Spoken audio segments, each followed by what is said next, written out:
దిశాగజం విరూపాక్షం ధారయంతం మహీతలం. ఆ విరూపాక్షం అనేటటువంటి ఏనుగు భూమిని మోస్తోంది. వాళ్ళు దానికి ప్రదక్షిణం చేశారు, నమస్కారం చేశారు. మా గుర్రం ఎక్కడుంది అని అడిగారు. మీ పని మీరు చేసుకోండి అంది. ఎందుకంటే వాళ్ళది మంగళకర కార్యం కాదు, మహోత్సాహవంతులు వాళ్ళు. విష్ణు స్వరూపం చేత కాల్చబడతారు. ఎందుకంటే అటువంటి వాళ్ళు ఉంటే లోకానికి ఉపద్రవం. కాబట్టి వాళ్ళు తూర్పు దిక్కున విన్న విరూపాక్షానికి నమస్కరించి దక్షిణ దిక్కుకు వచ్చారు. మహాత్పద్మం మహాత్మానం సుమహత్ పర్వతోపమా, ఒక పెద్ద పర్వతమా అన్నట్టుగా దక్షిణ దిక్కున ఒక ఏనుగు మోస్తోంది. ఆ దక్షిణ దిక్కున భూమిని మోసేటటువంటి ఏనుగు పేరు మహాపద్మం. అదొక దిగ్గజం. వాటి పేర్లు వింటే చాలండి, మహాపుణ్యం. కాబట్టి దిగ్గజం మహాపద్మం అన్నది మోస్తోంది. దానికి ప్రదక్షిణం చేశారు, నమస్కారం చేశారు. అక్కడి నుంచి బయలుదేరారు, పశ్చిమ దిక్కుకు వచ్చారంటే ప్రదక్షిణ పురస్సరంగా తిరుగుతున్నారు వాడు పాతాళం దగ్గర. పశ్చిమ దిక్కుకు వచ్చారు. అక్కడికి వచ్చేటప్పటికి వాళ్ళకి సౌమనసం అనబడేటటువంటి ఒక పెద్ద ఏనుగు కనపడి, దదృశిస్తే మహాబలాహ, మహాబలవంతులైనటువంటి వాళ్ళు ఆ ఏనుగుని చూశారు. దిశాగజం సౌమనసం దదృశిస్తే మహాబలాహ, దాన్ని చూసి దానికో నమస్కారం చేశారు, దాని చుట్టూ తిరిగారు. ప్రదక్షిణం చేసి ఉత్తర దిక్కుకు వచ్చారు. భద్రం భద్రేణ వపుషాం ధారయత్య నిశంధరాం, మహాభద్రము అని పిలువబడేటటువంటి ఒక దిగ్గజం ఉత్తర దిక్కున భూమిని మోస్తోంది. దానికి ప్రదక్షిణం చేశారు. ప్రదక్షిణం చేసి ఇప్పుడు 4 దిక్కులా కనపడలేదు. ఇప్పుడు ఇక ఈశాన్యము, ఆగ్నేయము, నైరుతి, వాయవ్యము మిగిలాయి. అందుకని ఈశాన్య దిక్కుకు వెళ్ళారు. ఈశాన సర్వ విద్యానాం ఈశ్వర సర్వభూతానాం అని కదా. ఆ ఈశాన్య దిక్కున కపిల మహర్షి కూర్చుని ఉన్నారు. ఆయన తపస్సు చేసుకున్నారు. భాగవతంలో కపిల మహర్షి గురించి ఎంత గొప్పగా చెప్తారో. విష్ణుమాంశ. ఈ ఇంద్రుడు బ్రహ్మగారు చెప్పిన మాట నిజం అవ్వాలి, మహోత్సాహవంతులు ఉండకూడదు, భూమికి ఎప్పటికైనా ప్రమాదం. అందుకని ఈ గుర్రాన్ని తీసుకెళ్లి కపిల మహర్షి ఆశ్రమంలో కట్టేశారు. వీళ్ళు ఆ ఈశాన్య దిక్కుకు వెళ్ళగానే కపిల మహర్షి ఆశ్రమం కనపడింది, అందులో వాళ్ళ గుర్రం కనపడింది. ఆయన ధ్యానం చేసుకుని తపస్సమాధిలో ఉన్నారు. వీళ్ళు ఎప్పుడైతే చూశారో గుర్రాన్ని, కపిల మహర్షిని చూశారో, ఈ దుర్మార్గుడేరా మన యజ్ఞాశ్వాన్ని ఎత్తుకొచ్చాడు, తీసుకొచ్చి తన ఆశ్రమంలో కట్టేసి ఎలా కూర్చున్నాడో చూడు. నాన్నగారి నాళ్ళ నుంచి దీక్షితుడై ఉండిపోయాడు, మనం ఇంత కష్టపడ్డాం, కనీసం ఆయన్ని అడగలేదు, తపస్సు చేసుకుంటున్నవాడని ఒక నమస్కారం చేయలేదు, మీరు ఈ అశ్వాన్ని తెచ్చారా అనలేదు. 60,000 మంది నాగళ్ళు, చెట్లు అన్నీ పట్టుకుని పెద్ద కేకలేస్తూ ఆయన్ని కొట్టేస్తామని 60,000 మంది ఒక తపస్వి మీదకి వెళ్ళారు. ఏమిట్రా ఇంత చప్పుడు వచ్చింది అని కపిల మహర్షి కళ్ళు తెరిచారు. ఒక్కసారి ఎదురుగుండా పరిగెత్తుకొస్తున్నటువంటి 60,000 మందిని చూశారు. రోషేన మహతావిష్టోహుంకారమకరోత్తదా తస్య భస్మరాశి కృతా సర్వే కాకుచ్చ సగరాత్మజాహ. ఆ కపిల మహర్షి ఒక్కసారి కళ్ళు తెరిచి చూసి 60,000 మంది నిష్కారణంగా ఇలా నా మీదకి వస్తున్నారేమిటి అని, తపశ్శక్తే. ఆయన హుం అని ఇలా కళ్ళు బాగా పెద్దవి చేశారు. ఆయన ఇలా హుంకారం చేసి కళ్ళు తెరిచేసరికి అందులోంచి వచ్చినటువంటి కోపాగ్నికి 60,000 మంది పరిగెత్తుకొస్తున్న వాళ్ళు 60,000 బూది కుప్పలై పడిపోయారు, కాలిపోయారు ఆ కోపాగ్నికి.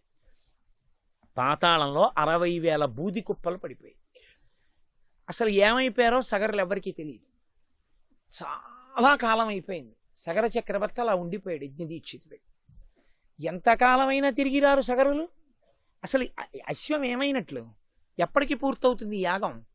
చూసి అంశుమంతుణ్ణి మళ్ళీ పిలిచాడు. నీ పినతండ్రులు వెళ్ళిన వాళ్ళు తిరిగి రాలేదు, ఏమైపోయారో కూడా తెలియదు. అత్యంత పరాకుతో, అత్యంత శ్రద్ధాభక్తులతో నువ్వు బయలుదేరి నువ్వు కూడా జాగ్రత్తగా భూమిని, పాతాళాన్ని అంతటినీ అన్వేషించి పరమ పవిత్రమైనటువంటి ప్రాణులు కనపడినప్పుడు వాటికి నమస్కరించి వాటి సహకారమును అభ్యర్థించి గుర్రం ఎక్కడుందో కనిపెట్టి తీసుకురా అన్నాడు. బయలుదేరాడు. అంశుమంతుడు కూడా ఈ తవ్విన గోతుల్లోంచి పాతాళాన్ని చేరాడు. ఆ దిగ్గజాలకి ప్రదక్షిణాలు చేసి నమస్కరించి వాటి యొక్క అనుగ్రహాన్ని అపేక్షించాడు. అవన్నీ తప్పకుండా మీకు కలుగుతుంది, అనుగ్రహం లభిస్తుంది. మీకు గుర్రం ఎక్కడుందో దొరుకుతుంది, కంగారు పడకండి, బయలుదేరండి అన్నాయి. ఆయన భూమిని అంతటినీ ప్రదక్షిణం చేసి ఈశాన్య దిక్కుకు వెళ్ళాడు. కపిల మహర్షి ఆశ్రమంలో మేత మేస్తూ కనపడింది గుర్రం. వెళ్ళి కపిల మహర్షికి నమస్కారం చేసి, అయ్యా ఇది మా యాగాశ్వం, ఎవరు కట్టేశారో తెలియదు, మీరు అంగీకరిస్తే నేను దీన్ని తీసుకెళ్ళిపోతానన్నాడు. తప్పకుండా తీసుకెళ్ళిపో అన్నాడు. ఆయన గుర్రాన్ని తీసుకెడుతూ చూశాడు. 60,000 బూది కుప్పలు కనపడ్డాయి. ఆయనకు అర్థమైంది, కపిల మహర్షి మీదకి ఆగ్రహంతో వచ్చినటువంటి నా పినతండ్రులు 60,000 మంది కాలి బూడిద కుప్పలై పడిపోయారు. కనీసం వీళ్ళకి జలతర్పణ జరగలేదు. జీవుడు శరీరాన్ని విడిచిపెట్టేసిన తర్వాత విపరీతమైన దాహం వేస్తుంది. ఎందుచేత అంటే 2 రకాలుగా కాలిపోతుంది ప్రేతము అని. అగ్ని యందు ఎవడు పరమ గౌరవంతో జీవించాడో, అగ్నికి ఎవడు నమస్కరించాడో, బతికున్న నాళ్ళు అగ్ని పట్ల అంత మర్యాదతో ఎవడున్నాడో వాడు కాలిపోయేటప్పుడు అగ్ని అంత జాగ్రత్తగా తీసుకెళ్ళిపోతుంది దేవలోకానికి. అందుకే శవదహనము కొడుకు చేసేటప్పుడు మామూలుగా చేయడు, మంత్రం చెప్తాడు. నా తండ్రి బ్రతికున్నన్నాళ్ళు అగ్నిహోత్రం చేశాడు, నా తండ్రి బ్రతికున్నన్నాళ్ళు నిన్ను ఆరాధించాడు, నా తండ్రిని నువ్వు గౌరవంగా దేవలోకానికి తీసుకెళ్ళిపో. ఏ నా తండ్రి బ్రతికున్నంతకాలం నీలో హవిస్సునిచ్చి దేవతలకిచ్చాడో ఆ తండ్రిని హవిస్సుగా వేస్తున్నాను నీలో. కాబట్టి ఈయన్ని దేవతల దగ్గరికి తీసుకెళ్ళు. ఈయన పాపమును దృష్టిలో పెట్టుకోకు. పాపమును దృష్టిలో పెట్టుకుని భగ్గుని ఒక చోట కాల్చి ఒక చోట కాల్చకుండా వదిలిపెట్టకు. అప్పుడు బూది కాడు, సప్తధాతువుల్లో కొన్ని మిగిలిపోయి క్రూర జంతువులు ఎత్తుకుపోతాయి, కుక్కలు పక్షులు ఎత్తుకుపోయి తింటాయి. దాని చేత చాలా ఇబ్బంది పడతాడు. అందుకని ఓ అగ్నిహోత్రమా, మా తండ్రిని ఎందు గౌరవం ఉన్నవాడు, ఆ గౌరవాన్ని నువ్వు ఇవాళ దృష్టిలో పెట్టుకుని ఆయన్ని తీసుకెళ్ళు, అలా కాల్చు శరీరాన్ని మంత్రం చెప్పి అప్పుడు కట్టెల మీద పెట్టి నెయ్యి పోస్తాడు. అందుకే ప్రేత సంస్కారమునందు మంత్రభాగాన్ని అన్వయించేసి సనాతన ధర్మంలో అంత గౌరవాన్ని చూపించారు. అది ఆ అగ్నిహోత్రుడు పాపిష్టని తీసుకెళ్లేటప్పుడు అలా తీసుకెళ్ళాడు.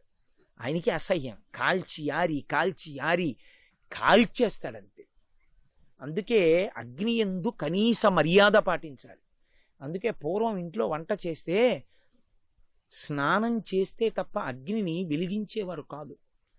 ఆ అన్నం తింటాడు యజమాని, స్నానం చేసిన తర్వాతే అగ్ని రగల్చేవారు.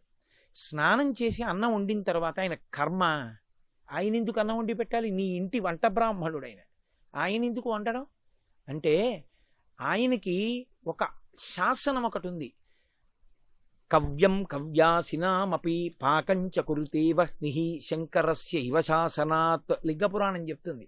పరమేశ్వరుడు ఆదేశించాడు, శంకరుడు ఈ ప్రాణులు బ్రతకవయా, ఉడికిన అన్నం తినకపోతే వీళ్ళకి అన్నం వండి పెట్టు అన్నాడు. అందుకని శంకర శాసనానికి భయపడి మన ఇంట వంట బ్రాహ్మణుడిగా వంట చేస్తాడు. వంట చేస్తున్నాడు కదా అని ఏ బట్టలతో పడితే ఆ బట్టలతో స్నానం చేయకుండా వచ్చి అగ్నిహోత్రాన్ని వెలిగించరు. అందుకే స్నానం చేసిన తరువాతనే అగ్ని వెలిగిస్తారు.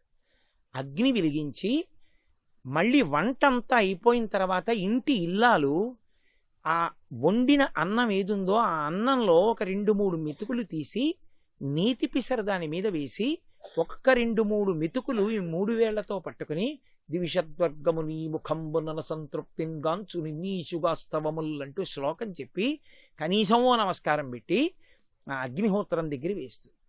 గ్యాస్ స్టవ్ కదండి అంటే ఒక మెతుకన్నా వేయాలి. అది మర్యాద. ఆ మర్యాద లేకుండా అగ్నిని వాడుకున్న వాణ్ణి ఎలా కాల్చాలో ఎప్పుడు కాల్చాలో వాడికి తెలుసు.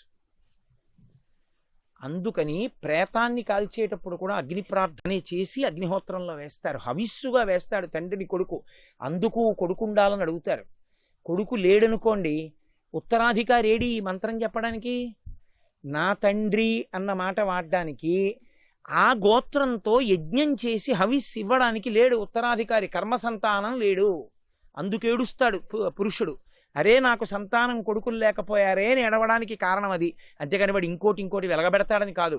అందుకే వేదం ఎప్పుడు చెప్పినా ఒకటే చెప్తుంది, అగ్ని పట్ల చాలా జాగ్రత్తగా ఉండు, అగ్నితో చాలా జాగ్రత్తగా ఉండు, చాలా జాగ్రత్తగా ఉండు, అదే నిన్ను తీసుకెడుతుంది. ఎందుకని? అగ్ని పట్ల మర్యాద లేని వాడిని అగ్నిహోత్రుడు దేవలోకాలకి తీసుకెళ్ళడం. యజమాని చెప్పాలి, స్నానం చెయ్యకుండా వెలిగించకు. కాఫీ తాగపోతే చచ్చిపోతానండి అన్న బాధ ఉంటే కనీసం పసుపు నీళ్లు భార్య చల్లుకుని అగ్నిహోత్రాన్ని వెలిగించాలి. పసుపు నీళ్లు 3 మాటలు చల్లుకుంటే స్నానమే ఆడదానికి వేదంలో. నేను పసుపు నీళ్లు చల్లుకుని స్టవ్ వెలిగించి కాఫీ పెట్టాలి. ఏమీ లేకుండా నిద్రమంచం మించి లేచొచ్చి దిక్కుమాల బట్టలతో అగ్నిహోత్రాన్ని వెలిగిస్తే ఆయనకి తెలుసు ఎప్పుడు ఇది చూపించాలో దీనికి ప్రతిఫలాన్ని. అప్పుడు ఏడుస్తుంది, అరే ఎంత తాపత్రయపడ్డాను రా, పాడైపోయానని. కాబట్టి అగ్నితో జాగ్రత్తగా ఉండాలి. అగ్ని ఎటువంటి అగ్ని పట్టుకుంది అన్న దాన్ని బట్టి ఉత్తరగతులు ఉంటాయి. వేదోప బ్రహ్మణము రామాయణం. అందుకే అంత జాగ్రత్తగా చెప్తారు వాల్మీకి మహర్షి. ఏది చెప్పినా కొడుకు రగల్చాలి, అగ్నిని రగల్చి అందులో వెయ్యాలి తండ్రి శరీరాన్ని. ఇప్పుడు వాళ్ళు ఎలా చచ్చిపోయారు? వాళ్ళు చచ్చిపోయింది సామాన్య కారణానికి కాదు, అసలు వాళ్ళని కాల్చింది కొడుకులు కారు, సమంత్రకం కాదు, భయంకరమైన కోపాగ్నికి చనిపోయారు. బ్రాహ్మణ కోపాగ్నికి చనిపోయారు వాళ్ళు. ఇప్పుడు వీళ్ళకి సామాన్యమైన జలములతో తర్పణిస్తే వాళ్ళకి దాహం తీరదు, వాళ్ళ నీళ్లు తాగడానికి వాళ్ళకి అధికారం ఉండదు. అంటే చూడండి, మనిషి బతికుండగా చేసినటువంటి దోషాలు తరువాతి కాలంలో ఎలా కట్టి కుడిపేస్తాయో చూడండి. ఇప్పుడు వాడికి దాహం తీరదు. ఎందుకని? మనకి ఒక నెల్లాళ్లలో ఒక పక్షం అయితే వాళ్ళకి పగలం, ఒక పక్షం అయితే పితృదేవతాలోకానికి వెళ్ళిపోతే కాలమానం మారిపోతుంది. ఒక పగలు ఒక రాత్రి. అమావాస్య తిథి వాడికి పట్టపగలం. ఆ పట్టపగలలో అమావాస్య మధ్యాహ్నం 12 గంటలకి పితృదేవతలు ఇంటి ముందుకు వస్తారు. అందుకే అమావాస్య అండి మధ్యాహ్నం 12ంటికి ఇంటి ముందు వెళ్ళకండి అంటారు. కారణం ఏమిటంటే ప్రతి వాళ్ళ పితృదేవతలు ఇంటి ముందుకు వచ్చి నిలబడి ఆ కొడుకు ఏమైనా పెడతాడేమో అని చూస్తారు. ఏమీ పెట్టకపోతే అమావాస్య నాడు మిట్ట మధ్యాహ్నం 12 గంటలకి యజమాని ఎక్కడుంటాడో అక్కడ లేచి నిలబడి ఇలా అనాలి 3 మాటలు. నేను చెప్పట్లేదు, వేదం చెప్తాను. ఇలా అంటే, నాన్నగారండి నేను ఇవాళ మీకేం చేయలేకపోయాను, ఏమనుకోకండి అని. ఇలా కూడా అనకుండా వాడు అన్నం తిని భోగం అనుభవిస్తున్నాడు అనుకోండి, చక్కా పడుకున్నాడు, పితృదేవతలు శపించి వెళ్ళిపోతారు. వాణ్ణి కాదు, వాడి బిడ్డల్ని. వంశం మీదకి తగులుతుంది ఆ దెబ్బ. ఇప్పుడు నేను అవన్నీ చెప్పలేను, కానీ కష్టం. కానీ మళ్ళీ ఇప్పుడు సమన్వయం చేస్తే శ్రీరామాయణంలో బాలకాండలోనే వస్తుంది, అవన్నీ అహల్యావృత్తాంతంలో వస్తుంది సమన్వయంలో. కాబట్టి కనీసం అమావాస్య నాటి మధ్యాహ్నం 12 గంటలకి పితృతర్పణం చేసి తీరాలి. మాకు ఆఫీస్లో చాలా పెద్ద position, regional audit officer Srinivas Kumar గారు అని ఉన్నారు. ఆయన ఎక్కడికైనా ఇన్స్పెక్షన్స్కి వెళ్ళినా కూడా మధ్యాహ్నం 12 అయ్యేటప్పటికి లాడ్జికి వెళ్ళి పితృతర్పణ చేసి వస్తాడు.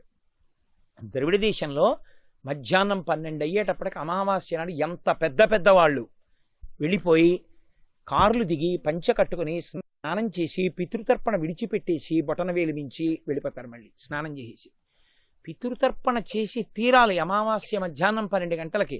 నువ్వు ఏమీ చేయలేకపోతే ఓ పంచె కట్టుకుని ముద్ద తీసుకొచ్చి కాకి కన్నా పెట్టాలి.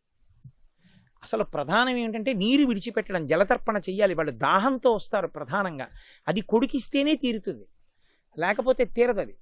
ఎంఆర్ఓ ఆఫీస్లోనే రేషన్ కార్డు ఇచ్చినట్టు కొడుకు అదొక గొప్ప అధికారం, వాడే పొయ్యాలి ఆ నీళ్లు, ఇతరులు పోస్తే చెల్లదు. కాబట్టి లౌకికాగ్నికి కాలలేదు సగరులు, లౌకికాగ్ని చేత కాలలేదు కాబట్టి వాళ్ళకి తీసుకొచ్చి మీరు భూమండలంలో ఉన్న ఏ నీటిని పోసినా వాళ్ళకి అందతది. అందకపోతే ఏమవుతుంది? జీవుడికి దాహం అంతేనండి, దాహం జీవుడిది. ఇది విడిచిపెట్టాక పితృదేవతా రూపంలో ఉన్న నువ్వు ఇంత గొప్పగా పెంచుకున్నావు నీ పిల్లల్ని, నువ్వు బతికున్నప్పుడు అమావాస్య నాడు మీ నాన్నకు పోయిలే, నీ కొడుకు ఎందుకు పోస్తాడు? వాడు పోయాడు, వాడికి తెలియదు అసలు పొయ్యాలని కూడా. వాళ్ళ నాన్న ఎప్పుడన్నా పోస్తే కదూ. అందుకని ఏడుస్తూ వచ్చి గుమ్మం దగ్గరికి ఏడుస్తూ వెళ్ళిపోతాడు. దాహం నాలుక పిడచకట్టుకుపోతుంది. తద్దినన్నాడు కూడా పెట్టని ధర్మాత్ముడైతే వాడి గురించి చెప్పనక్కర్లేదు. కాబట్టి ఈ కొడుకు చేయడు, ఎందుకంటే అమావాస్య నాడు ఇవ్వడం తండ్రి అలవాటు చేసుకోలేదు. ఈ కొడుకు ఎక్కడి నుంచి వస్తుంది? కాబట్టి లౌకికాగ్ని చేత మరణించిన వాళ్ళు అయితేనే లౌకికమైన జలములు, అంటే భూమి మీద ఉన్న జలముల చేత తర్పణ చెయ్యవచ్చు. లౌకికాగ్నితో కాలిన వాళ్ళు కాకపోతే మామూలుగా తర్పణతో వాళ్ళకి అందదు. వాళ్ళు చచ్చిపోయింది మామూలు అగ్నికి కాల్చబడిన వాళ్ళు కారు, వాళ్ళు మామూలు కారణానికి చనిపోలా.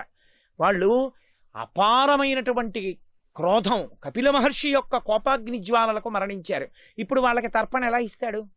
తెలియక అంశుమంతుడు చూడగానే అయ్యయ్యయ్యయ్యో 60,000 మంది పినతండ్రులు ఏకకాలంలో చచ్చిపోయారు.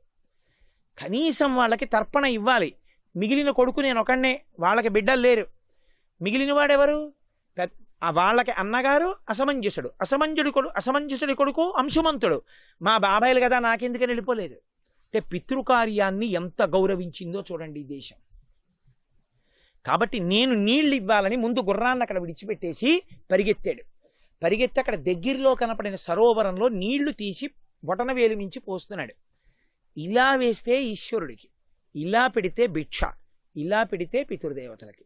మీరు చెయ్యి ఎలా తిప్పారు అన్నదాన్ని బట్టి పెడుతుంది. అదేమిటంటే అంతలా ఉంటుందా అని అనకండి. జంక్షన్లో నిలబడిన పోలీస్ కానిస్టేబుల్ ఇలా అంటే మీరు ఆగుతున్నారా లేదా?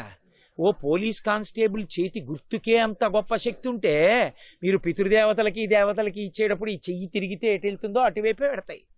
దానికి లక్షణం అంతే మరి విధానం. పితృదేవతలకి ఇస్తే ఇలా ఇవ్వాలి, భిక్ష పెడితే ఇలా పెట్టాలి. దేవతలకి ఈశ్వరుడికి పూజ చేసేటప్పుడు ఇలా తిరగాలి, అంతేగాని ఇలా పూజలు చేయకూడదు. దోషం అది.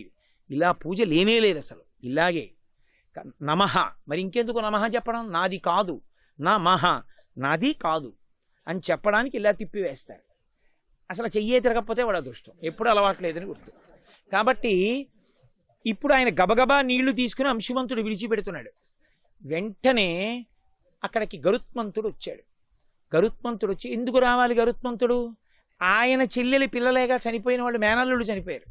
మేనల్లుడి వరుస వాడే ఈయన కూడా ఒక రకంగా వచ్చి ఆయన అన్నాడు, నాయనా నువ్వు తొందరపడి నీళ్ళు ఇస్తున్నావు, కానీ అలా ఇస్తే వాళ్ళకి అందదు. సుపర్ణవచనం శ్రుత్వా సోంశుమాన్ అతివీర్యవాన్ త్వరితం భయమాదాయ. ఆయన ఇలాంటి నీళ్లు మీ పితృదేవతలకు అందవురా, అలౌకికమైనటువంటి జలాలు, భూమండలం మీద లేనటువంటి నీళ్లు తేవాలి. ఆ నీళ్లు దివ్యగంగగా ఆకాశంలో వెడుతోంది గంగ. ఆ గంగ భూమి మీదకి రావాలి. ఆ గంగ భూమి మీదకి వచ్చి పాతాళానికి వెళ్ళాలి. పాతాళానికి వెళ్ళి బూది కుప్పల మీద ప్రవహించాలి. ప్రవహిస్తే మీ వాళ్ళ దాహాలు తీరి ఉత్తరగతులకు వెళ్ళిపోతారు. దాహం తీరి పునర్జన్మ కాదు, స్వర్గలోకానికి వెళ్ళిపోతారు గంగ తగిలితే. గంగ తగిలితే చాలు, బిందువు గంగ కాదు, గంగ బిందువు శరీరానికి తగిలితే చాలు, అంత శక్తి. కాబట్టి గంగని తీసుకురావాలి. ఇప్పుడు ఆ పనిందుకు కానీ గుర్రాన్ని తీసుకుని వెళ్ళిపో అంటే తరితం హయమాదాయా పునరాయాన్ మహాయశాహ. వీడు మహోత్సాహవంతుడు కాదు, అంశుమంతుడు. పెద్దలు చెప్పిన మాట వింటాడు. మనం లౌకిక జలములతో ఇస్తే పితృదేవతలకి తర్పణ అందదు. ఎందుచేత అంటే వీళ్ళు గొప్ప బ్రాహ్మణ కోపాగ్నికి మరణించారు. కాబట్టి గంగావతరణం చేయించాలి అని గుర్రాన్ని పట్టుకుని వెళ్ళిపోయి. ఇక్కడ మీకు అనుమానం రావచ్చు, మరి మైలు రాలేదా అండి అని. అంటే ఇలాంటి అనుమానాలే ఉంటాయి. ముందు రక్షాబంధనం కట్టుకుంటారు యజ్ఞం చేసినప్పుడు. ఒకసారి దీక్ష తీసుకున్నప్పుడు చేతికి రక్షాబంధనం ఉంటే ఇక వాడు ఏదైనా సరే వినకూడని శుభవార్త విన్నా ఇక వాడికి అశౌచం రాదు. వాడు మళ్ళీ ఆ రక్షాబంధనం విడిచిపెడితేనే అశౌచం. ఆ రక్షాబంధనానికి అశౌచం తెచ్చుకునే పనులు చేసుకోకూడదు. మళ్ళీ దీక్ష నియమం అందుకు పాటిస్తారు.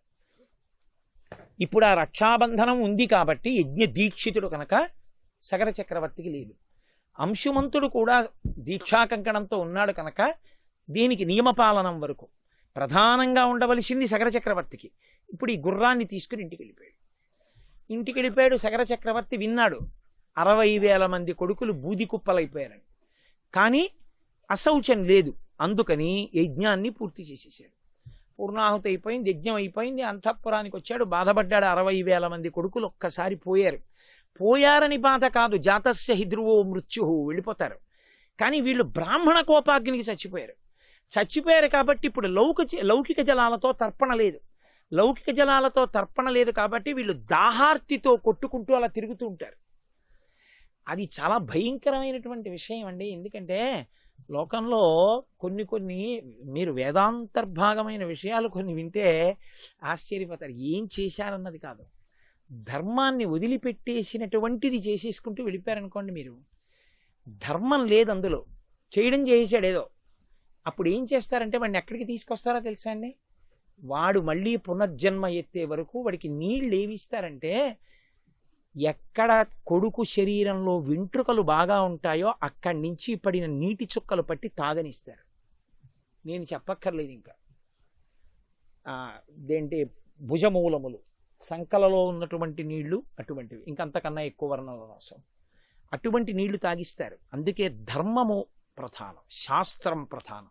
ధర్మము శాస్త్రము విడిచిపెట్టి మీరు చేస్తే ఉపద్రవం తెస్తుంది, మీకేం ఉపకారం తేదది. అందుకే శాస్త్రం ఎరిగి చెయ్యాలి తప్ప శాస్త్రాన్ని విడిచిపెట్టి చేయకూడదు పనులు. కాబట్టి ఇప్పుడు వెళ్ళిపోయాడు, పాపం బాధపడ్డాడు సగర చక్రవర్తి. గంగని తీసుకురావాలి, ఎలా తీసుకొస్తాను, ఎలా కుదురుతుంది? ఆకాశంలో గంగ ఎలా వస్తుంది? స్వర్గలోకంలో గంగ. బెంగపెట్టుకున్నాడు. కొన్నాళ్ళకి శరీరం వదిలిపెట్టేశాడు. అంశుమంతుడు రాజయ్యాడు. అంశుమంతుడు బతికున్నంత కాలం ఇదే ఆలోచించాడు. 1000 సంవత్సరములు బతికారు. ఇక్ష్వాకు వంశం త్రేతాయుగంలో ఒక్క దశరథుడు 60,000 సంవత్సరములు. ఇన్ని వేల ఏళ్ళు బాధపడ్డాడు. అరే ఎలాగరా నా పితృదేవతలకి తరింపచేయడం, ఎలా వస్తుంది గంగ? ఆలోచించాడు. ఏం చేసినా గంగని తీసుకురావడానికి అవకాశం లేదు. కాబట్టి ఆయన కూడా బెంగ పెట్టుకుని అలా శరీరాన్ని నడిపించి రాజ్య పరిపాలన ధార్మికంగా చేసి రాజ్యం వదిలేసి ఆ తర్వాత శరీరాన్ని వదిలి స్వర్గలోకానికి వెళ్ళిపోయాడు. వీళ్ళు అలాగే తిరుగుతున్నారు. వీళ్ళ తర్వాత వాళ్ళు వెళ్ళిపోతున్నారు స్వర్గానికి. ఒక్క మహోత్సాహం, అపారమైన ఉత్సాహం ఎంత ప్రమాదం తెచ్చిందో చూడండి. చెయ్యొచ్చా చేయకూడదా చూడకుండా చేసే పనిలే మహోత్సాహం. కాబట్టి ఇప్పుడు ఎలా, ఏం చేస్తే బాగుంటుంది? పాపం అంశుమంతుడు వెళ్ళిపోయాడు. తర్వాత దిలీపుడు వచ్చాడు. మహానుభావుడు దిలీపుడు. ఆయన చాలా కాలం ఆలోచించాడు. దిలీపుడు రాజ్యం చేశాడు. ఆయన శరీరం వదిలిపెట్టేశాడు. ఆయన గంగని తేలేడు. వంశంలో తర్వాత వాళ్ళు వెళ్ళిపోతున్నారు. గంగా అవతరణం లేదు. కాబట్టి వాళ్ళు దాహంతో అలాగే తిరుగుతున్నారు. ఇప్పుడు భగీరథుడు జన్మించాడు. ఆయన సింహాసనాన్ని మంత్రులకు అప్పజెప్పి, బిడ్డలు లేరు ఆయనకి, వంశం లేదు, 2 బెంగలు. అయ్యో ఇక్ష్వాకు వంశం ఆగిపోయింది. 2 పితృదేవతలు చూస్తే అలా తిరుగుతున్నారు దాహంతో. పితృదేవతానుగ్రహం ఉంటే తప్ప వంశం నడవదు. అదో ఇబ్బంది ఉంది మళ్ళీ. అందుకని నేను ఎలాగైనా సగరుల్ని తరింప చెయ్యాలని ఆలోచించాడు. అంటే మనం నిజానికి ఒక్క తద్దినం పెట్టడానికి అలోమని ఏడుస్తాం. నిజంగా పితృకార్యానికి ఎంత జాగ్రత్త ఇచ్చారో, ఎంత జాగ్రత్తగా బతికారో, ధర్మవైక్లభ్యం కలగకుండా దేవతారాధన, పితృదేవతారాధన ఎంత గొప్పగా చేశారో సనాతన ధర్మంలో. అసలు వింటుంటేనే రామాయణం పులకరింతలొచ్చి మనం ఇలా బ్రతకాలన్నమాట అనిపిస్తుంది. కాబట్టి ఇప్పుడు భగీరథుడు గోకర్ణ క్షేత్రానికి వెళ్ళాడు. బొటనవేలు మీద నిలబడి కొన్ని వేల సంవత్సరములు ఊర్ధ్వబాహు పంచతపాహ మాసాహారో జితేంద్రియ తస్య వర్ష సహస్రాణి ఘోరే తపసి తిష్ఠిత. ఊర్ధ్వబాహు, ఇలా 2 చేతులు పైకెత్తి పెట్టి, అదేం తేలికనుకుంటారు, ఇలా పెడితే బాగానే ఉంటుంది. ఓ పావు గంట పెట్టండి తెలుస్తుంది. ఇవన్నీ లాగేస్తాయి. 2 చేతులు పైకెత్తి పంచాగ్నిహోత్ర తపస్సు చేశాడు. అంటే 4 వైపులా అగ్నిహోత్రాన్ని పెట్టుకుంటారు. కళ్ళు ఇలా సూర్యుడినే చూస్తారు. అంటే అసలు ఆ కళ్ళు ఎంత బడలిపోతాయి. నిలబడింది కాలి బొటన వేలు మీద నిలబడ్డాడు. నెలకి ఒక్కసారి ఆహారం తినేవాడు. అంత ఘోరమైన తపస్సు చేశాడు బ్రహ్మగారి కోసం. అంత గొప్ప తపస్సు చేసి 1000 సంవత్సరములు చేసేది. చేస్తే ఎవరి కోసం? తన కోసం కాదు, పితృదేవతల్ని తరింప చేయడం కోసం. చతుర్ముఖ బ్రహ్మగారు దేవతలతో కలిసి హంసవాహనం మీద వచ్చాడు. వచ్చి, నాయన ఏం కావాలరా, ఇంత ఘోరమైన తపస్సు చేస్తున్నావు అన్నాడు. మహానుభావ, నాకు 2 కోరికలు. ఒకటి, ఇక్ష్వాకు వంశం ఆగిపోకుండా తంతువుగా నడవాలి. ఎప్పుడూ మా వంశంలో మగపిల్లల కోసం బెంగే. ఇక ముందు ఆ బెంగ ఉండకూడదు. నా వంశం నడవాలి. తథాస్తు. నీకు బిడ్డలు జన్మిస్తారు. ఇక్ష్వాకు వంశం అప్రతిహతంగా నడుస్తుంది. ఇంకేం కావాలి? మా పితృదేవతలు పూర్వం మాకు ముందు పడిపోయిన పితరులు, కనీసం వాళ్ళకి ఉదకం కూడా లేదు, లేక దాహంతో తిరుగుతున్నారు సగరులు 60,000 మంది. వాళ్ళని తరింప చేయడానికి గంగని విడిచిపెట్టు పైనుంచి కిందకన్నాడు. ఆయన అన్నాడు, గంగాయాః పతనం రాజన్ పృథివీన సహిష్యతి తాం వై ధారయితుం శూలినాన్యం పశ్యామి శూలినః నాహం పశ్యామి శూలినః. నాయన, గంగ కానీ ఆకాశంలోంచి కింద పడితే దాన్ని పట్టగలిగిన వాడు లేడు. ఇలా కింద పడిన ఉత్తర క్షణంలో ఈ భూమి అంతా బ్రద్దలైపోతుంది. కాబట్టి గంగని విడిచిపెట్టడం కుదరదు. అది నేను అనుమతించే విషయం కాదు. పైగా ఇంత బాధపడుతున్నావు కాబట్టి నేను ఒక్క విషయం చెప్తాను. ఈ లోకం మొత్తం మీద భూమి దెబ్బ తినకుండా గంగని పట్టగలిగిన సమర్థుడు ఒక్కడున్నాడు. పరమశివుడు ఒక్కడే పట్టగలడు. ఆయనని నేను ఆజ్ఞాపించలేను. ఆయన నాకే తండ్రి, నాకే దైవం. నేను ఆయన్ని ఎలా ఆజ్ఞాపిస్తాను? ఆయన్ని వచ్చి చేయమని చెప్తానా? మీరు పట్టండి అంటానా? అనడం కుదరదు. మర్యాద అన్న మాట ఏమిటో రామాయణానికి వారసులు నేర్చుకోవాలి. కొన్ని పనులుంటాయి, కొన్ని పనులు మర్యాద అన్నది, భక్తి అన్నది దాని చేత ప్రకటనమవుతుంది. గురువుగారిని ఇలా తప్పట్లు కొట్టి అన్నారనుకోండి, ఇంకేమిటి మర్యాద? మహాభారతం మీరు చూడండి, ద్రోణాచార్యుల వారు అర్జునుడితో యుద్ధం చేయడానికే వస్తాడు. వస్తే సారథితో అర్జునుడు చెప్తాడు, పొరపాటున కూడా ఆయన రథానికి దగ్గరగా నా రథం పెట్టద్దు. ఎప్పుడూ కూడా ఆయన రథానికి ఎడం వైపు నుంచి నా రథాన్ని తిప్పద్దు. గురువుగారు ఎప్పుడూ ఎడం వైపు ఉండకూడదు. ఆయన పూజనీయుడు కనుక ఆయన ఎప్పుడు నా కుడి భుజం వైపుకే ఉండాలి. రథం తిరిగేటప్పుడు ఆయన ఒక బాణం వేస్తే నేను ఒక బాణమే వేస్తా. ఆయన 2 బాణాలు వేస్తే నేను 2 బాణాలు వేస్తా. ఆయన నన్ను దాటి వెళ్ళిపోవాలి తప్ప పౌరుషంగా ఆయన్ని దాటి నేను వెళ్ళను. చాలా జాగ్రత్త సుమా. గురువుగారు ఎదురుగుండా ఉన్నంతసేపు ఆయన నా నడవడి చేత ప్రీతి చెందేటట్టుగా నడుపు రథాన్ని. అంతేకాని నాకు గాంధీవం చేతిలో ఉందని నీ ఇష్టం వచ్చినట్టు నడిపించకు. నా గురువుకు ఆయుధం అక్కర్లేదు. ఆయన కోపించి చూసి ఒక మాట అంటే చాలు, ఆ స్థితి తేకని చెప్తాడు. శ్రీ ఉమామహేశ్వర పరబ్రహ్మార్పణమస్తు. స్వస్తి.